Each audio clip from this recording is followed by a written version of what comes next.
तो क्लास 10 का मैथ है प्रश्नावली 5.3 इसमें प्रश्न संख्या 8 दिया है।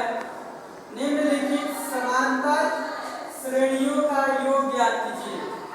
निम्नलिखित समांतर श्रेणियों का योग ज्ञात कीजिए।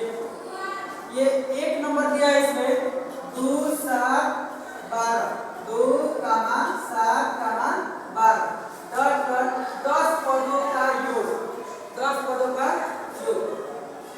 यहाँ पर सबसे पहले हल लिखेंगे। यहाँ पर हल इसमें समझा देना चाहते हैं कि ये 10 पदों का योग, इसका मतलब है n पदों का योग। n पदों के योग का फार्मूला होता है, इसका सूत्र n पदों का योग समांतर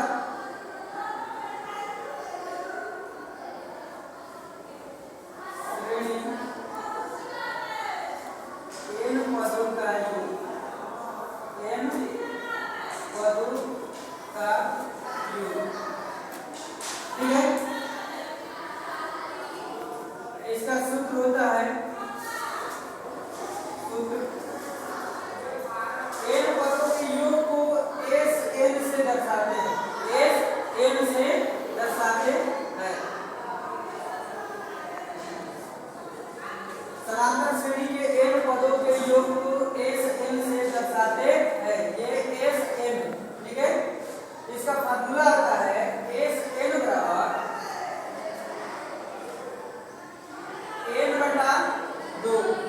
n/2 बड़ा कोष्ठक लगा देंगे। बड़ा कोष्ठक में होता है 2a प्लस छोटा कोष्ठक लगाएंगे। छोटा कोष्ठक में होता है n - 1 into d, n - 1 into d। ये होता है n - 1 into d। Sn = n/2 बड़ा कोष्ठक 2a प्लस छोटा कोष्ठक में n - 1 into d होता है। ठीक है, तो सबसे पहले समांतर श्रेणी का प्रथम पद क्या होता है? समांतर श्रेणी का प्रथम पद को स्मॉल a से प्रदर्शित करते हैं। यहाँ पर है ये प्रथम पद, इसको लिखते हैं प्रथम पद। प्रथम पद स्मॉल a होता है बराबर प्रथम पद श्रेणी का जो पहला होता है यही हमारा प्रथम पद होता है। ठीक है, श्रेणी का पहला अंक जो दिया है ये क्या होगा? प्रथम पद। प्रथम पद a बराबर 2। ठीक है, यहाँ से सर्वा अंतर निकालते हैं। ठीक है, इसके बाद सर्वा अंतर, ये जो d दिया गया है ना, ये हमारा सर्वा अंतर है। सर्वा अंतर को स्मॉल d से प्रदर्शित करते हैं। यहाँ पर सर्वा अंतर निकालेंगे। सर्वा अंतर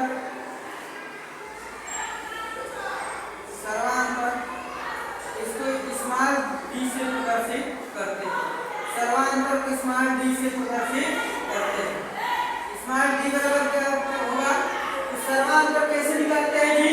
सर्वांतर निकालते हैं श्रेणी के दूसरे पद में से पहले पद को घटाकर। श्रेणी के दूसरे पद में से पहले पद को घटाने पर सर्वांतर निकलता है। तो दूसरे पद में से पहला पद घटा देंगे। दूसरा पद 7 है, 7 माइनस कितना हो जाएगा? 2। इसको घटा देंगे तो ये हमारा सर्वांतर स्मॉल d का मान कितना है? 7 में से 2 गया 5, 7 में से 2 गया 5। इसको ब्रैकेट लगा देंगे। ये हमारा हो गया सर्वांतर d का मान हो गया। ये हमारा a का मान हो गया। अब इसमें n चाहिए। n है ना, n ये लास्ट वाला ये जो है 10 पदों का योग। 10 पद का पूछा है तो ये n बराबर हो जाएगा हमारा 10। ठीक है, और यहाँ से सबका मान रख देंगे यहाँ से। ठीक है ना, तो श्रेणी का n पदों का योगफल क्या हो जाएगा? n के स्थान पर 10 बराबर ये n/2, n का मान 10 10 का 2।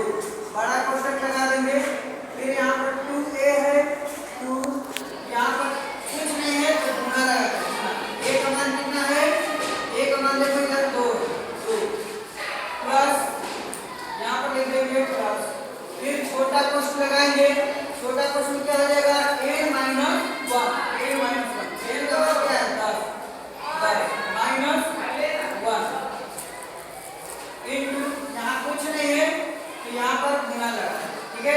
डी है ये, तो डी का मान क्या है, यहाँ पर कितना दिया है 5, डी का मान क्या है 5, तो डी का मान यहाँ पर 5 है। बड़ा बंद कर देंगे और इसको सॉल्यूशन कर देंगे, हमारा आंसर आ जाएगा। ये 1 10 बराबर हो जाएगा 2 से घटा देंगे, 2 5 10, 5 का रख दिया।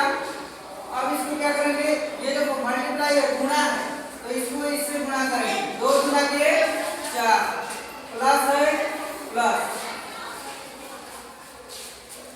ये क्वेश्चन में छोटा क्वेश्चन है, क्वेश्चन में 10 है, 10 -1, 10 में से 1 घटाएं कितना आएगा, 10 में से 1 घटाते हैं तो 9 आता है, तो यहाँ पर 9 यहाँ पर 9 लिख देते हैं। फिर यहाँ पर गुणा है, गुणा 5। अब क्या करेंगे, क्वेश्चन हटा दो, यहाँ पर 9 बचे तो 9 गुणा 5, 10 बराबर ये 5 हो जाएगा। उसके बाद 4 है, 4 लिख देंगे।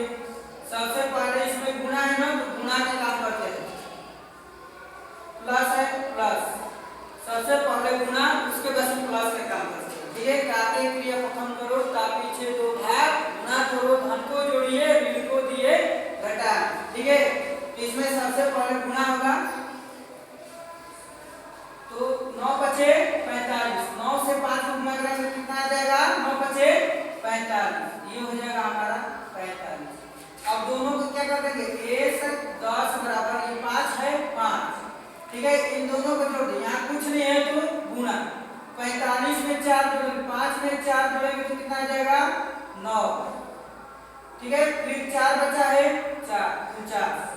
अब इसको गुणा कर दो, इसको गुणा कर देंगे, 1 10 बराबर क्या आ जाएगा तुम्हारा 49 में 5 से गुणा करेंगे कितना आएगा, 5 9 45, 45 के 5, 5 चौके 20, 20 4 24, 20 में 4 जोड़ेंगे कितना आ जाएगा 24, तो ये 1 10 का मान कितना आ जाएगा 24। इसका मतलब समांतर श्रेणी के 10 पदों का